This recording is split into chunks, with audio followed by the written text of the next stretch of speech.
السلام علیکم دوستو، ایک بار پھر سے آپ کا خیر مقدم ہے دین کی باتیں میں۔ آج ہماری سیریز کا 27واں پارٹ ہے، کیسے اسلام مکہ سے باہر پھیلا اور کن قبیلوں اور ویکتیوں کو اللہ کے نبی نے سب سے پہلے دعوت دی، اور جو 6 لوگ تھے جو سب سے پہلے مدینہ پہنچے کون لوگ تھے، کیسے انہوں نے اسلام کی دعوت کو قبول کیا۔ جی ہاں دوستو، سن 10 نبوی جون کے آخر یا جولائی سن 619 کے شروع میں اللہ کے رسول صلی اللہ علیہ وسلم طائف سے مکہ تشریف لائے اور یہاں لوگوں اور قبیلوں کو پھر سے اسلام کی دعوت دینا شروع کی۔ کیونکہ حج کا موسم قریب تھا، اس لیے حج کا فریضہ ادا کرنے کے لیے دور و نزدیک ہر جگہ سے پیدل اور سواروں کا آنا شروع ہو چکا تھا۔ اللہ کے رسول صلی اللہ علیہ وسلم نے اس موقع کو غنیمت سمجھا اور ایک ایک قبیلے کے پاس جا کر اسے اسلام کی دعوت دی۔ جیسے کہ نبوت کے چوتھے سال سے آپ صلی اللہ علیہ وسلم کا عمل چلا آ رہا تھا، وہ قبیلے جنہیں اللہ کے نبی نے اسلام کی دعوت دی۔ امام زہری رحمۃ اللہ فرماتے ہیں کہ جن قبیلوں کے پاس اللہ کے رسول صلی اللہ علیہ وسلم تشریف لے گئے اور انہیں اسلام کی دعوت دیتے ہوئے اپنے آپ کو ان پر پیش کیا، ان میں کچھ ان قبیلوں کے نام پیش کیے گئے ہیں: بنو عامر بن سعا، معارب بن خصفہ، فزارہ، غسان، مرہ، حنیفہ، سلیم، ابس، بنو نصر، بنو بکال، کلب، حارث بن قاب، ازرا، حجارمہ، لیکن ان میں سے کسی نے اسلام کی دعوت کو قبول نہ کیا۔ امام زہری کے ذکر کیے گئے ان سارے قبیلوں پر ایک ہی سال یا حج کے ایک ہی موسم میں اسلام پیش نہیں کیا گیا، بلکہ نبوت کے چوتھے سال سے ہجرت سے پہلے کے آخری موسم تک 10 سال کے دوران پیش کیا گیا تھا۔ ابن اسحاق نے ان قبیلوں پر اسلام کی پیشی اور ان کے جواب کی استھتی کا بھی الیخ کیا ہے، جس کو میں آپ کو بتا رہا ہوں۔ نمبر 1، بنو کلب۔ نبی صلی اللہ علیہ وسلم اس قبیلے کی ایک شاخہ بنو عبداللہ کے پاس تشریف لے گئے، انہیں اللہ کی اور بلایا، اپنے آپ کو ان پر پیش کیا۔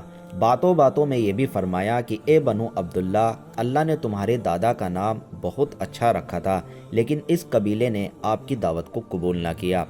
بنو حنیفہ، آپ ان کے ڈیرے پر تشریف لے گئے، انہیں اللہ کی اور بلایا اور اپنے آپ کو ان پر پیش کیا، لیکن ان جیسا برا جواب عربوں میں کسی نے بھی نہ دیا۔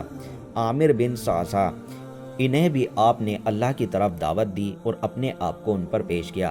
جواب میں ان کے ایک آدمی بحیرہ بن فراس نے کہا، اللہ کی قسم، اگر میں قریش کے اس نوجوان کو لے لوں تو اس کے ذریعے پورے عرب کو کھا جاؤں گا۔ پھر اس نے معلوم کیا کہ اچھا یہ بتاؤ، اگر ہم آپ سے آپ کے اس دین پر بیعت کر لیں، پھر اللہ آپ کو مخالفوں پر غلبہ دے دے، تو کیا آپ کے بعد بھاگ دوڑ ہمارے ہاتھ میں ہوگی؟ آپ نے ارشاد فرمایا، بھاگ دوڑ تو اللہ کے ہاتھ میں ہے، وہ جہاں چاہے گا رکھے گا۔ اس پر اس آدمی نے کہا، خوب، آپ کی حفاظت میں تو ہمارا سینہ عربوں کے نشانے پر رہے، لیکن جب اللہ آپ کو غلبہ عطا فرمائے تو بھاگ دوڑ کسی اور کے ہاتھ میں ہو، ہمیں آپ کے دین کی ضرورت نہیں۔ غرض انہوں نے انکار کر دیا۔ اس کے بعد جب قبیلہ بنو عامر اپنے علاقے میں واپس آئے تو اپنے ایک بوڑھے آدمی کو، جو زیادہ عمر کی وجہ سے حج میں شریک نہ ہو سکا تھا، ساری بات بتائی اور بتایا کہ ہمارے پاس قبیلہ قریش کے خاندان بنو عبد المطلب کا ایک نوجوان آیا تھا، جس کا خیال تھا کہ وہ نبی ہے۔ اس نے ہمیں دعوت دی کہ ہم اس کی حفاظت کریں، اس کا ساتھ دیں اور اپنے علاقے میں لے آئیں۔ یہ سن کر اس بوڑھے نے دونوں ہاتھ سے سر ماتھے مارا اور بولا، اے بنو عامر، کیا اب ہمارے پاس اس کی نقصان کی بھرپائی کا کوئی راستہ ہے، اور کیا اس بیتے ہاتھ کو ڈھونڈا جا سکتا ہے؟ اس ذات کی قسم جس کے ہاتھ میں فلاں کی جان ہے، کسی اسماعیلی نے کبھی اس نبوت کا جھوٹا دعویٰ نہیں کیا، یہ یقینی طور پر حق ہے۔ آخر تمہاری بدھی کہاں چلی گئی تھی؟ ایمان کی روشنی مکہ سے باہر۔ جس طرف اللہ کے رسول صلی اللہ علیہ وسلم نے قبیلوں اور پرتیندھی منڈلوں پر اسلام پیش کیا، اسی طرح ویکتیگت طور سے بھی اللہ کے نبی نے اسلام کی دعوت دی۔ کچھ نے اچھا جواب بھی دیا۔ پھر حج کے اس موسم میں کچھ ہی دنوں کئی لوگوں نے اسلام اپنایا۔ میں آپ کو بتا دیتا ہوں کہ کون کون تھے۔ نمبر 1، سوید بن صامت۔ یہ قوی تھے، گہری سوجھ بوجھ والے اور یثرب کے نواسی تھے۔ ان کی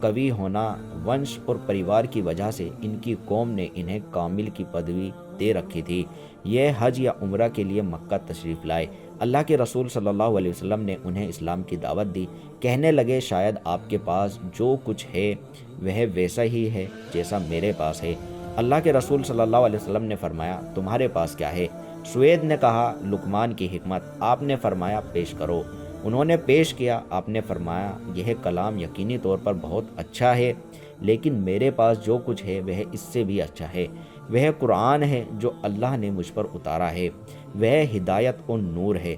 اس کے بعد اللہ کے رسول صلی اللہ علیہ وسلم نے انہیں قرآن پڑھ کر سنایا اور اسلام کی دعوت دی۔ انہیں اسلام قبول کر لیا اور بولے یہ تو بہت اچھا کلام ہے۔ اس کے بعد وہ مدینہ پلٹ کر آئے ہی تھے کہ بغاس کی لڑائی چھڑ گئی، اسی میں قتل کر دیے گئے۔ انہیں سن 11 نبوی کے آرمب میں ہی اسلام اپنایا تھا۔ ایاس بن معاذ یہ بھی یثرب کے نواسی اور نوجوان تھے۔ سن 11 نبوی میں بغاس کی لڑائی سے پہلے اوس کا پرتیندھی منڈل خزرج کے خلاف قریش سے سہایتا کی کھوج میں مکہ آیا تھا۔ آپ بھی اسی کے ساتھ تشریف لائے تھے۔ اس وقت یثرب میں ان دونوں قبیلوں کے درمیان دشمنی کی آگ بھڑک رہی تھی اور اوس کی تعداد خزرج سے کم تھی۔ اللہ کے رسول صلی اللہ علیہ وسلم کو پرتیندھی منڈل کے آنے کا گیان ہوا تو آپ ان کے پاس تشریف لے گئے اور ان کے درمیان بیٹھ کر یہ خطاب فرمایا، آپ لوگ جس مقصد کے لیے تشریف لائے ہیں کیا اس سے بہتر چیز قبول کر سکتے ہیں؟ ان سب نے کہا کیا وہ چیز ہے؟ آپ نے فرمایا میں اللہ کا رسول ہوں، اللہ نے مجھے اپنے بندوں کے پاس اس بات کی دعوت دینے کے لیے بھیجا ہے کہ وہ اللہ کی عبادت کریں، اس کے ساتھ کسی چیز کو شریک نہ کریں۔ اللہ نے مجھ پر کتاب بھی اتاری ہے۔ پھر آپ صلی اللہ علیہ وسلم نے اسلام کا ذکر کیا اور قرآن کی تلاوت فرمائی۔ ایاس بن معاذ بولے اے قوم یہ اللہ کی قسم اس سے بہتر ہے جس کے لیے آپ لوگ یہاں تشریف لائے ہیں۔ لیکن پرتیندھی منڈل کا ایک سدسیہ ابو الحسر انس بن رفیع نے ایک مٹھی کنکری اٹھا کر ایاس کے منہ پر دے ماری اور بولا یہ بات چھوڑو، میری عمر کی قسم یہاں ہم اس کے بجائے دوسرے ہی مقصد سے آئے ہیں۔ ایاس نے خاموشی اختیار کر لی اور اللہ کے رسول صلی اللہ علیہ وسلم بھی اٹھ گئے۔ پرتیندھی منڈل قریش کے ساتھ مل جل کر ایک دوسرے کی مدد کرنے میں سفل نہ ہو سکا اور یوں ہی ناکام مدینے واپس ہو گیا۔ مدینہ پلٹنے کے تھوڑے ہی دن بعد ایاس انتقال کر گئے۔ وہ اپنے انتقال کے وقت لا الہ الا اللہ، اللہ اکبر، الحمدللہ اور سبحان اللہ کہہ رہے تھے، اس لیے لوگوں کو یقین ہے کہ ان کی وفات اسلام پر ہوئی۔ نمبر 3، ابو ذر غفاری رضی اللہ عنہ۔ یہ یثرب کے کنارے نواس تھے۔ جب سوید بن صامت رضی اللہ تعالیٰ عنہ اور ایاس بن معاذ کے ذریعے یثرب میں اللہ کے رسول صلی اللہ علیہ وسلم کے نبی بنائے جانے کی خبر پہنچی تو یہ خبر ابو ذر رضی اللہ تعالیٰ عنہ کے کان سے بھی ٹکرائی اور یہیں ان کے اسلام لانے کی وجہ بنی۔ ان کے اسلام لانے کی گھٹنا صحیح بخاری میں سوستار ملتی ہے۔ ابن عباس رضی اللہ تعالیٰ عنہ کا بیان ہے کہ ابو ذر غفاری رضی اللہ تعالیٰ عنہ نے فرمایا میں قبیلہ غفار کا ایک آدمی تھا، مجھے معلوم ہوا کہ مکہ میں ایک آدمی پرکٹ ہوا ہے جو اپنے آپ کو نبی کہتا ہے۔ میں نے اپنے بھائی سے کہا تم اس آدمی کے پاس جاؤ، اس سے بات کرو اور میرے پاس اس کی خبر لاؤ۔ وہ گیا، ملاقات کی اور واپس آیا۔ میں نے پوچھا کیا خبر لائے ہو؟ بولا اللہ کی قسم میں نے ایک ایسا آدمی دیکھا ہے جو بھلائی کا حکم دیتا ہے اور برائی سے روکتا ہے۔ میں نے کہا تم نے سنتشٹ کر دینے والی خبر نہیں دی۔ آخر میں نے خود توشہ دان اور ڈنڈا اٹھایا اور مکہ کے لیے چل پڑا۔ وہاں پہنچ تو گیا لیکن آپ کو پہچانتا نہیں تھا اور یہ بھی گوارا نہ تھا کہ آپ کے بارے میں کسی سے پوچھوں۔ چنانچہ میں زمزم کا پانی پیتا اور مسجد حرم میں پڑا رہا۔ آخر میرے پاس سے علی رضی اللہ تعالیٰ عنہ کا گزر ہوا۔ کہنے لگے آدمی اجنبی معلوم ہوتے ہو؟ میں نے کہا جی ہاں۔ انہوں نے کہا اچھا تو گھر چلو۔ میں ان کے ساتھ چل پڑا۔ نہ وہ مجھ سے کچھ پوچھ رہے تھے نہ میں ان سے کچھ پوچھ رہا تھا، نہ انہوں نے کچھ بتایا۔ صبح ہوئی تو میں نے اس ارادے سے پھر مسجد حرم گیا کہ آپ کے بارے میں معلوم کرو، لیکن کوئی نہ تھا جو مجھے آپ کے بارے میں کچھ بتاتا۔ آخر میرے پاس سے پھر علی رضی اللہ تعالیٰ عنہ کا گزر ہوا۔ دیکھ کر بولے اس آدمی کو ابھی اپنا ٹھکانہ نہ معلوم ہو سکا؟ میں نے کہا نہیں۔ انہوں نے کہا اچھا تو میرے ساتھ چلو۔ اس کے بعد انہوں نے کہا اچھا تمہارا معاملہ کیا ہے اور تم اس شہر میں کیوں آئے ہو؟ میں نے کہا آپ رہسیہ سمجھے تو بتاؤں۔ انہوں نے کہا ٹھیک ہے میں ایسا ہی کروں گا۔ میں نے کہا مجھے معلوم ہوا کہ یہاں ایک آدمی ظاہر ہوا ہے جو اپنے آپ کو اللہ کا نبی بتاتا ہے۔ میں نے اپنے بھائی کو بھیجا کہ وہ بات کر کے آئے، مگر اس نے پلٹ کر کوئی تسلی بھرا جواب نہیں دیا۔ حضرت علی رضی اللہ تعالیٰ عنہ نے کہا بھائی تم صحیح جگہ پہنچے ہو، دیکھو میرا رخ انہی کی اور ہے، جہاں میں گھسوں وہاں تم بھی گھس جانا، اور ہاں اگر میں کسی آدمی کو دیکھوں گا جس سے تمہارے لیے خطرہ ہے تو دیوار کی طرف اس طرح جا رہا رہوں گا مانو اپنا جوتا ٹھیک کر رہا ہوں، لیکن تم راستہ چلتے رہنا۔ اس کے بعد حضرت علی رضی اللہ تعالیٰ عنہ روانہ ہوئے اور میں بھی ساتھ ساتھ چل پڑا، یہاں تک کہ وہ اندر داخل ہوئے اور میں بھی ان کے ساتھ نبی صلی اللہ علیہ وسلم کے پاس جب داخل ہوا اور عرض کیا کہ آپ صلی اللہ علیہ وسلم مجھ پر اسلام پیش کرے۔ آپ صلی اللہ علیہ وسلم نے اسلام پیش فرمایا اور میں وہیں مسلمان ہو گیا۔ اس کے بعد آپ صلی اللہ علیہ وسلم نے مجھ سے فرمایا اے ابو ذر، اس معاملے کو ابھی چھپائے رکھو اور اپنے علاقے میں واپس چلے جاؤ، جب ہمارے ظاہر ہونے کی خبر ملے تو آ جانا۔ میں نے کہا اس ذات کی قسم جس نے آپ کو حق کے ساتھ بھیجا، میں تو ان کے بیچ کھل کر اعلان کروں گا۔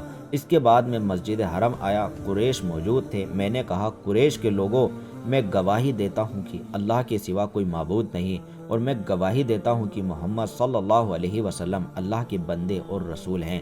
لوگوں نے کہا اٹھو اس بے دین کی خبر لو۔ لوگ اٹھ کر پڑے اور مجھے اتنا مارا کہ مر جاؤں، لیکن حضرت عباس رضی اللہ تعالیٰ عنہ نے مجھے آ کر بچا لیا۔ انہوں نے مجھے جھک کر دیکھا کہ قریش کی طرف پلٹ کر بولے تمہاری بربادی ہو، تم لوگ غفار قبیلے کے ایک آدمی کو مارے جا رہے ہو، حالانکہ تمہاری تجارت کی جگہ اور گزرنے کی جگہ غفار سے ہی ہو کر جاتی ہے۔ اس پر لوگ مجھے چھوڑ کر ہٹ گئے۔ دوسرے دن صبح ہوئی تو پھر میں وہیں گیا اور جو کچھ کل کہا تھا آج پھر کہا۔ لوگوں نے پھر کہا کہ اٹھو اس بے دین کی خبر لو۔ اس کے بعد پھر میرے ساتھ وہی ہوا جو کل ہو چکا تھا، اور آج بھی حضرت عباس رضی اللہ تعالیٰ عنہ ہی نے مجھے آ کر بچایا۔ وہ مجھ پر جھکے، پھر ویسی ہی بات کی جو کل کہی تھی۔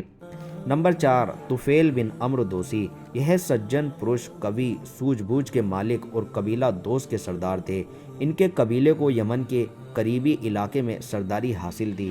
وہ نبوت کے 11ویں سال مکہ تشریف لائے تو وہاں پہنچنے سے پہلے ہی مکہ والوں نے ان کا سواگت کیا اور بڑا مان سمان کیا۔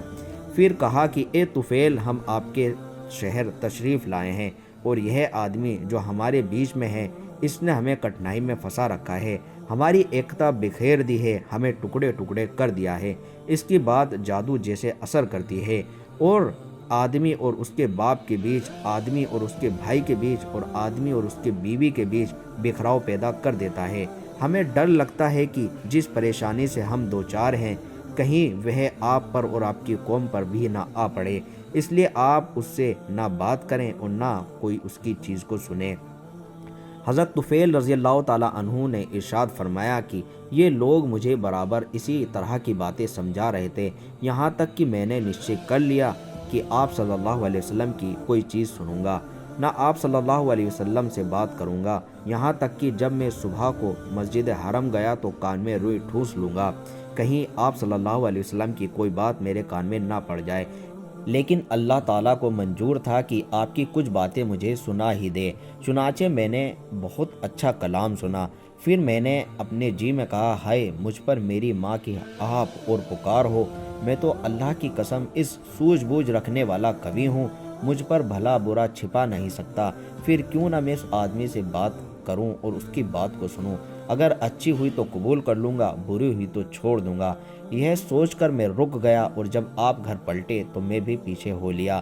آپ صلی اللہ علیہ وسلم اندر داخل ہوئے تو میں بھی داخل ہو گیا۔ آپ کو اپنے آنے کی گھٹنا اور لوگوں کے بھے دلانے کی استھتی، پھر کان میں روئی ٹھونسنے اور اس کے باوجود آپ کی باتیں سن لینے کا وورن دیا۔ پھر عرض کیا کہ آپ اپنی بات پیش کیجئے۔ آپ صلی اللہ علیہ وسلم نے مجھ پر اسلام پیش کیا اور قرآن کی تلاوت فرمائی۔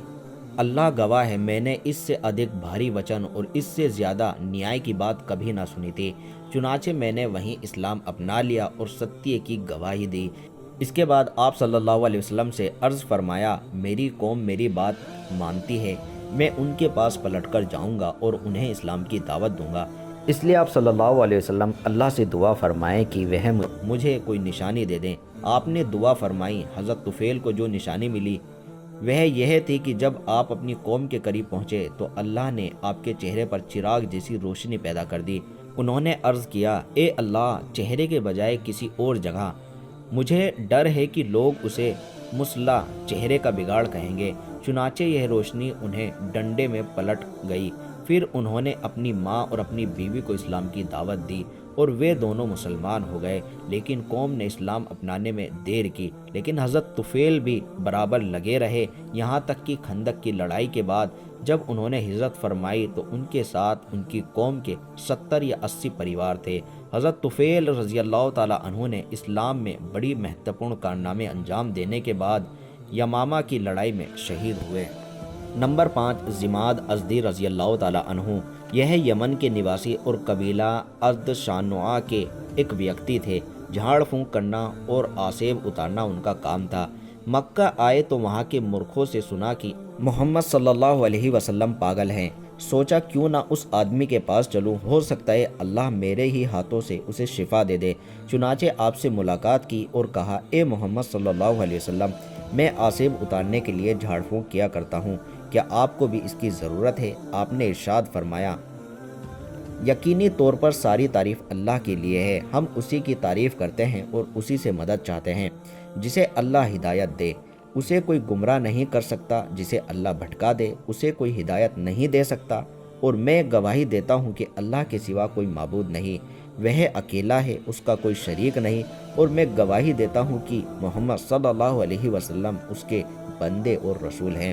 زماد نے کہا، تنک اپنے یہ کلمے مجھے سنا دیجئے۔ آپ صلی اللہ علیہ وسلم نے 3 بار دہرایا۔ اس کے بعد زماد نے کہا، میں کاہنوں، جادوگر اور کویوں کی بات سن چکا ہوں، لیکن میں نے آپ صلی اللہ علیہ وسلم کے ان جیسے کلمے کہیں نہیں سنے، یہ تو سمندر کی گہرائی کو پہنچے ہوئے ہیں۔ لائیے اپنا ہاتھ بڑھائیے، آپ صلی اللہ علیہ وسلم سے اسلام پر بیعت کر لوں، اور اس کے بعد انہوں نے بیعت کر لی۔ یثرب کی 6 بھاگیوان آتمائیں۔ 11ویں نبوی کے حج کے موسم 620 عیسوی جولائی میں اسلامی دعوت کو کچھ کام کے بیج ملے جو دیکھتے ہی دیکھتے بھاری بھرکم پیڑوں میں بدل گئے۔ ان کی ٹھنڈی اور گھنی چھاؤں میں بیٹھ کر مسلمانوں نے ورشوں سے ظلم اور ستم کی تپن سے راحت اور نجات پائی۔ مکہ والوں نے اللہ کے رسول صلی اللہ علیہ وسلم کو جھٹلانے اور لوگوں کو اللہ کی راہ سے روکنے کا جو بیڑا اٹھا رکھا تھا، اس کے پرتی اللہ کے نبی صلی اللہ علیہ وسلم کی کاریہ نیتی یہ تھی کہ آپ رات کے اندھیرے میں قبیلوں کے پاس تشریف لے جاتے تاکہ مکہ کا کوئی بھی مشرک رکاوٹ نہ ڈال سکے۔ اسی کاریہ نیتی کے انوسار ایک رات آپ صلی اللہ علیہ وسلم حضرت ابو بکر رضی اللہ تعالیٰ عنہ اور حضرت علی رضی اللہ تعالیٰ عنہ کو ساتھ لے کر باہر نکلے۔ بنو جوہل اور بنو شوبان بن سلبہ کے ڈیرے سے گزرے تو ان سے اسلام کے بارے میں بات چیت کی۔ انہوں نے جواب بہت آشاؤ بھرا دیا، لیکن اسلام اپنانے کے بارے میں نشچت نرنے نہ لیا۔ اس موقع پر حضرت ابو بکر رضی اللہ تعالیٰ عنہ اور بنو زحل کے ایک آدمی کے بیچ ونش کے بارے میں بڑا روچک پرشن اتر بھی ہوا۔ دونوں ہی ونش وشوشجঞ تھے۔ اس کے بعد اللہ کے رسول صلی اللہ علیہ وسلم مینا کی گھاٹی سے گزرے تو کچھ لوگوں کو آپس میں باتیں کرتے سنا۔ آپ صلی اللہ علیہ وسلم نے سیدھے ان کا رخ کیا اور ان کے پاس جا پہنچے۔ یہ یثرب کے 6 نوجوان تھے اور سب کے سب قبیلہ خزرج سے تعلق رکھتے تھے۔ ان کے نام یہ تھے: اسعد بن زرار قبیلہ بنی انصار سے، نمبر 2 اوف بن حارث بن رفاع ابن افرا یعنی قبیلہ بن انصار سے، نمبر 3 رافع بن مالک بن ازلان قبیلہ بنی زریق سے، نمبر 4 قطبہ بن عامر بن حدیدہ قبیلہ بنی سلمہ سے، نمبر 5 عقبہ بن عامر بن نابی قبیلہ بنی حرام بن قاب سے، نمبر 6 حارث بن عبداللہ بن رعاب قبیلہ بنی عبید بن غنم سے۔ یہ یثرب والوں کا سوبھاگیہ تھا کہ وہ اپنے متر مدینہ کے یہودیوں سے سنا کرتے تھے کہ اس زمانے میں ایک نبی بھیجا جانے والا ہے اور اب جلد ہی وہ ظاہر ہوگا، ہم اس کی پیروی کر کے اس کے ساتھ تمہیں آدے ارم کی طرح قتل کر ڈالیں گے۔ اللہ کے رسول صلی اللہ علیہ وسلم نے ان کے پاس پہنچ کر معلوم کیا، آپ لوگ کون ہیں؟ انہوں نے کہا، ہم قبیلہ خزرج سے تعلق رکھتے ہیں۔ آپ صلی اللہ علیہ وسلم نے فرمایا، یعنی یہودیوں کے متر؟ بولے ہاں۔ فرمایا، پھر کیوں نہ آپ لوگ بیٹھے کچھ بات چیت کی جائے۔ وہ لوگ بیٹھ گئے۔ آپ نے ان کے سامنے اسلام کی حقیقت بیان فرمائی، انہیں اللہ کی اور بلایا اور قرآن پڑھا۔ انہوں نے آپس میں ایک دوسرے سے کہا، بھائی دیکھو، یہ تو وہی نبی معلوم ہوتا ہے جن کا حوالہ دے کر یہود تمہیں دھمکیاں دیا کرتے ہیں، اس لیے یہودی تم سے آگے نہ جانے جائیں۔ اس کے بعد انہوں نے ترنت آپ کی دعوت اپنا لی اور مسلمان ہو گئے۔ یہ یثرب کے بدھی جیوی تھے۔ حال ہی میں جو لڑائی بیت چکی تھی اور جس کے دھویں نے اب تک کے واتاورن کو اندھکار میں کیا ہوا تھا، اس لڑائی نے انہیں چور چور دیا تھا۔ اس لیے انہیں صحیح طور پر یہ آشا تھی کہ آپ کی دعوت لڑائی کے انت کا کارن بنے گی۔ چنانچہ انہوں نے کہا، ہم اپنی قوم کو اس حالت میں چھوڑ کر آئے ہیں کہ کسی اور قوم میں ان کے جیسی عداوت اور دشمنی نہیں پائی جاتی۔ امید ہے اللہ آپ کے ذریعے انہیں اکٹھا کر دے گا۔ ہم وہاں جا کر لوگوں کو آپ کے مقصد کی اور بلائیں گے اور یہ دین جو ہم نے قبول کیا ہے ان پر پیش کریں گے۔ اگر اللہ نے آپ پر ان کو اکٹھا کر دیا تو پھر آپ سے بڑھ کر کوئی اور پرتشٹھت نہ ہوگا۔ اس کے بعد جب یہ لوگ مدینہ واپس گئے تو اپنے ساتھ اسلام کا سندیش بھی لے گئے۔ چنانچہ وہاں گھر گھر اللہ کے رسول صلی اللہ علیہ وسلم کی چرچا پھیل گئی۔ حضرت عائشہ رضی اللہ تعالیٰ عنہ سے نکاح۔ اسی سال شوال سن 1190 میں اللہ کے رسول صلی اللہ علیہ وسلم نے حضرت عائشہ رضی اللہ تعالیٰ عنہ سے نکاح فرمایا۔ اس وقت ان کی عمر 6 برس تھی۔ پھر ہجرت کے پہلے سال شوال ہی کے مہینے میں مدینے کے اندر ان کی رخصتی ہوئی۔ اس وقت ان کی عمر 9 سال تھی۔ تو دوستو اس ویڈیو کو یہیں پر سماپت کرتے ہیں۔ آگے ہم بات کریں گے اسراء اور معراج کی۔ تو امید ہے آپ کو یہ ویڈیو پسند آئی ہوگی۔ اس ویڈیو کو دوسرے لوگوں تک بھی شیئر کریں اور اللہ کے نبی کے بارے میں تاکہ ہر کوئی جان سکے۔